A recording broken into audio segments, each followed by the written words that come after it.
Tunapiga suru zetu za kiburudani. Na leo kwa kwanza nataka nizungumzie issue mbili. Kwanza ni issue ya Mario, lakini pili ni issue ya Doto Magari pamoja na ule mwanadada Cherry ambao ndio issue ambayo ina trend sasa hivi mitandaoni. Ya kwanza nikianza na issue ya Omari bwana. Kiukweli hiki ni issue kizungumza sio mara moja sio mara mbili kuhusiana na Mario kwamba kwa sasa hivi ukitaja msanii bora hapa kwenye kiwanda cha muziki Tanzania lazima utamtaja Mario. Na kitu ambacho mimi nina furaha ni kwamba nao Mario ameupgrade au ameimprove kwenye upande wa movement. Nao tunatazama kuanzia tarehe 12 mwezi wa 9 Mario, mwezi wa 9 tuseme kuanzia tarehe 1 Mario anaanza tour yake ya Marekani. Unaelewa? Ni kitu ambacho hatukuwahi kukiona before kwa Mario. Ukiachana na issue ya kuanzisha tour ambayo anaenda kufanya Marekani katika zaidi ya majimbo 5 na tunajua show yake ya kwanza inaanzia tarehe 12 tarehe 12 kwenye tuzo za Afrima ambazo zinafanyika Dallas. So Mario anaenda kufungua, inawezekana akafungua tour kwa show zingine, lakini tukumbuke kwamba kwenye tuzo za Afrima ambazo zinafanyika Dallas Marekani, Mario anaenda kuperform kwenye tuzo hizo. Sio Mario peke yake, ataperform pia na Juma Jux. Kwa Mario ni kwa mara ya kwanza anaenda kuperform kwenye tuzo kubwa. Umeelewa? Na kwa mara ya kwanza anaenda kufanya tour yake Marekani. Ndio maana nikasema kwa sasa hivi ukinitajia msanii bora hapa Tanzania mimi nitamtaja wa kwanza Mario. Ukiondokana na issue ya kwenda kuperform Afrima, hii kwanza hii weekend imeanza, nafikiri mtu ambaye anafanya muziki kwa ukubwa, anafanya shows kwenye maeneo makubwa ni Mario. Weekend aliperform Dodoma kwenye marathon za NBC marathon aliperform kwenye marathon ambazo zifanyika Dodoma na akafanya moja ya show kali sana, show kubwa sana ambao ameimprove kwenye upande wa live performance na kila mtu aliona na kila mtu amempongeza Mario. Amekuwa na uwezo mkubwa sana wa kuperform live. Hiyo ni moja. Alipotoka Dodoma, Mario akaja kuperform kwenye tukio la Kala, tamasha la Kala Festival mnalifahamu ambalo linafanyika kila mwaka.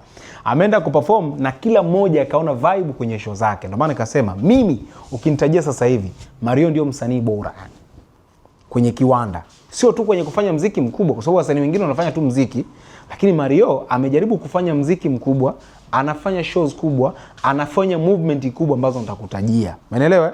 So jana amefanya show kwenye Kala Festival na show imekuwa ni kubwa sana. Imekuwa ni talk of the town. Ukiachana na hiyo tarehe 1 anaenda kuperform Da Village. Angalia mfululizo wa matukio yake. Anaenda kuperform Da Village hapa Dar es Salaam, ambayo tunatazamia itakuwa ni moja ya show kubwa sana kwa sababu Mario kwanza ngoma zake zinapendwa sana. Yaani ni msanii ambaye sasa hivi local inawezekana ndo msanii anaongoza kwa kusikilizwa zaidi. Maana yake ni kwamba hata kwenye hii generation ya sasa hivi ndio msanii anayesikilizwa zaidi na hii generation. Umeelewa? Sasa vuta picha show yake itakuwaje ya Da Village. Umeelewa vizuri bwana? Na kuja kwenye pointi yangu ya kwamba msanii bora wa Tanzania kupitia movement zake pia. Ukiondokana na tour ambaye anaanza kuianzisha Marekani tarehe 1 mwezi wa 9, Mario ametoa EP ambayo kwanza contain sound za kimataifa. Kwa sound kufanya melody, lakini pia kwa collab za kimataifa. Moja amefanya na Sufyan Zao kutoka Kenya, msanii ambaye anaongoza Spotify kwa numbers Afrika Mashariki na Kati. Mario amefanya naye kwenye EP yake ya 31:12. Najaribu kukuonyesha ukubwa wa Mario sasa hivi, ndio maana nakwambia nao amekuwa msanii mkubwa sana. Amefanya collab na Bruce Melody kutoka Rwanda, wote tunaifahamu ya Priorities, ndio. Amefanya collab na ya Levis inaitwa Dusma, ipo kwenye EP. Ndio. Amefanya ngoma ya Pombe 2 akiwa na Kindoki au Baby Dies kutoka Kongo. Amefanya Sugar Remix akiwa na Chela kutoka Nigeria. Angalia hiyo package ya collab ambazo amezifanya za kimataifa. Then niambie msanii gani Tanzania amewahi kutoa EP au album? Katika EP au album zaidi ya ngoma 5 ni collab za kimataifa. Wewe niambie msanii gani huyo? Then achana na hizo ambazo nimekutajia za international. Then kuna collab ya Mario na kuna collab ya Divoice kwenye hiyo EP. Umeshaelewa? So najaribu kukuonyesha movement za Mario ambazo zinakupa green light kwamba Mario ni msanii wa kimataifa sasa hivi tunavyozungumza na anaenda kufanya vizuri sana baada ya mwaka mmoja miaka miwili ijayo. Big shout sana my brother Omari, na nimeona watu wameizungumzia show yako ya Dodoma. Umefanya moja ya live bora sana mpaka Manara akapanda stejini then akaja kukupongeza. Wow, mimi mwenyewe nimeitazama ikabidi nishike mdomo niseme Mario, ina maana Mario ameimprove kwa kiasi hiki kiukweli.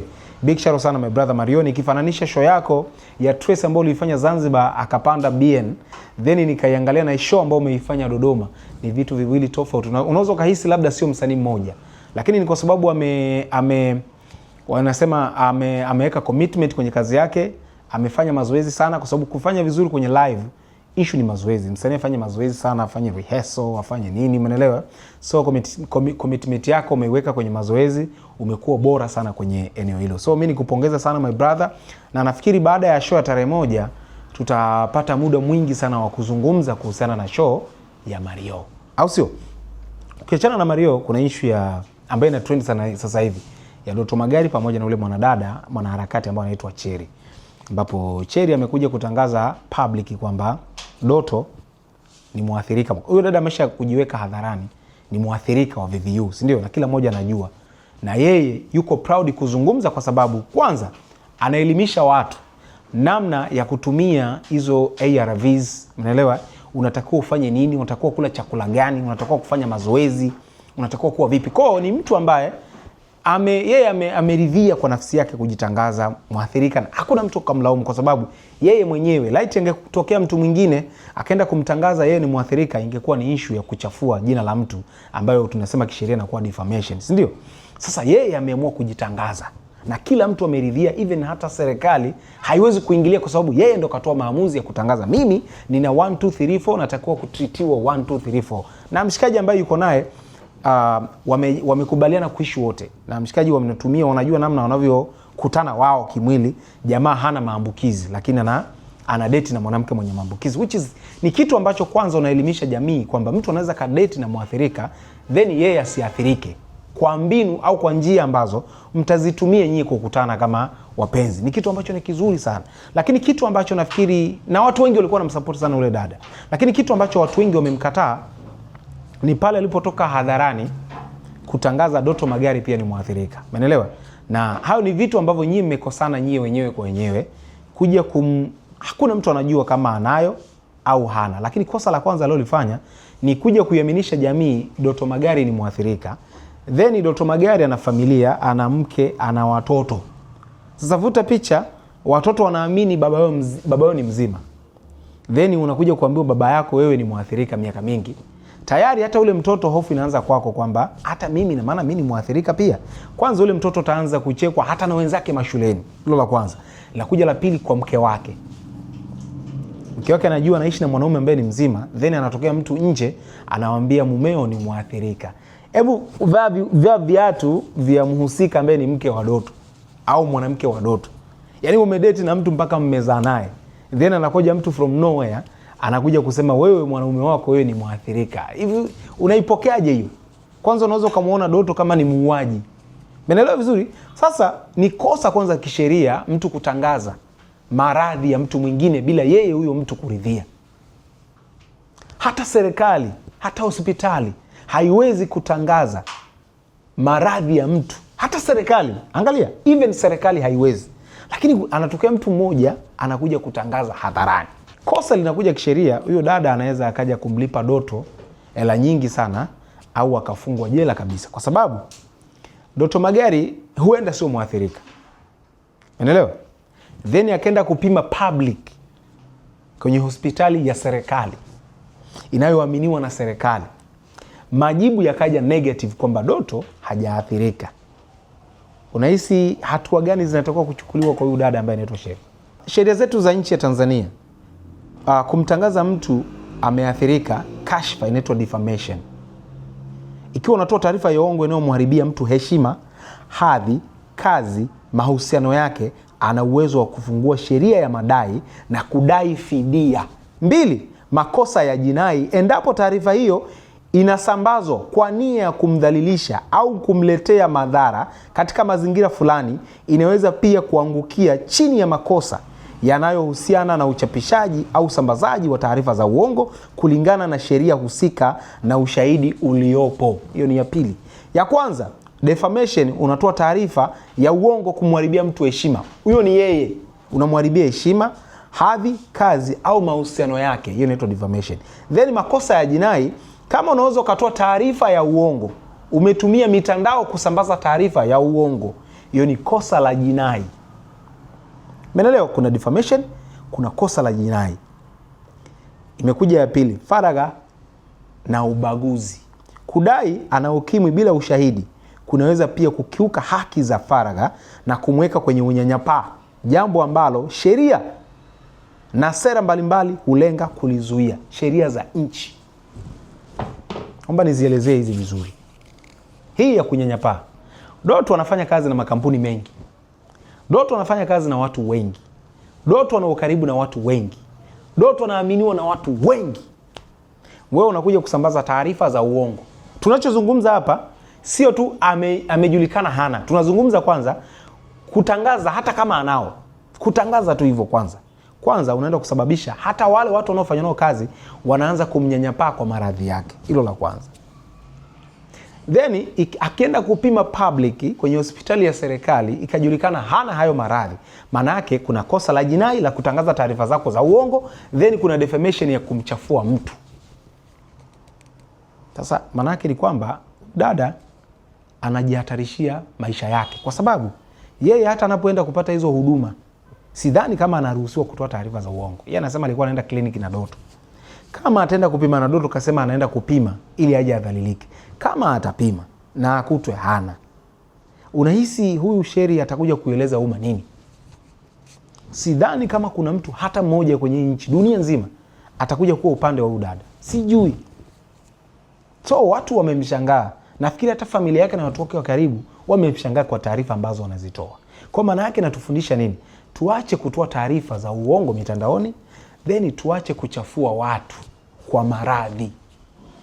Maradhi sio haki. Hata dokta hatakiwi kutangaza maradhi ya mtu hadharani. Otherwise amekubaliana naye, yaani muhusika amekubali. Hairuhusiwi kisheria kutangaza maradhi ya mtu, hata kama una mafua.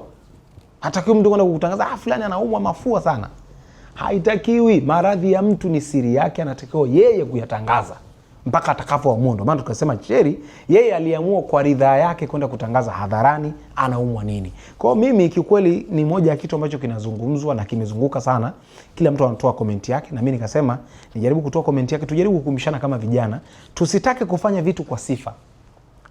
Yaani wewe kama una mambo yako unafanya, usitake kufanya kitu kwa sifa, kwa kuharibu sifa au CV, image ya mwenzio. Hujui anafanya kazi na makampuni mangapi, hujui ameaminiwa na watu wangapi, hujui familia yake atapata madhara gani kwa mke wake, kwa watoto wake, ndugu zake. Maana yake na Doto kama itakuja kujulikana ameathirika, maana yake ni kosa pia, kwa sababu huenda labda amedate na watu ambao hajawaambia maradhi yake. Maana yake ni amekuwa muuaji kwa kukusudia. Yaani umeamua kuua watu kwa kukusudia. Kama atakutwa muathirika, maana yake Doto pia una issue ya kujibu, ambao umeweza kudate na watu kadha wa kadha, maybe mkeo na hajui kama ni muathirika au unamwambia mzima. Umeelewa? Kwa maana yake ni kwamba mtu pekee wa kudhibitisha ni Doto, kwa sababu umesema anaenda kuchukua vipimo. Kwa maana yake akichukua vipimo pale ndio atakuja kuweka majibu hadharani kwamba Doto yuko kwenye upande gani, yule dada mwenye makosa. Lakini mpaka sasa hivi mwenye makosa ni Sheri, ambaye anasambaza taarifa za mtu mwingine bila ridhaa yake. Sio taarifa za uongo, inawezekana ni kweli, lakini bila taarifa ya mhusika. Hilo ni kosa kisheria, kosa la jinai, ndio? Kwa mimi nilitaka nitoe comment kuhusiana na hiki ambacho kinaendelea mitandaoni na kuwasa vijana wenzangu tuwe makini na mambo ya kisheria. Kama hujui sheria, haina budi kwamba unatakiwa kuvunja sheria. Tuwe makini na hivi vitu vya kisheria, kwa sababu kama kitu hakikuhusu usifanye kitu kwa muhemko, kwa kutaka sifa mitandaoni, kwa sababu vijana wengi sasa wanataka sifa tu mitandaoni. Usifanye kitu kwa kutaka sifa mitandaoni. Nataka nitoe comment hiyo, na wewe pia unaweza kudondosha comment yako chini hapo, tuambie una maoni gani kuhusiana na hicho.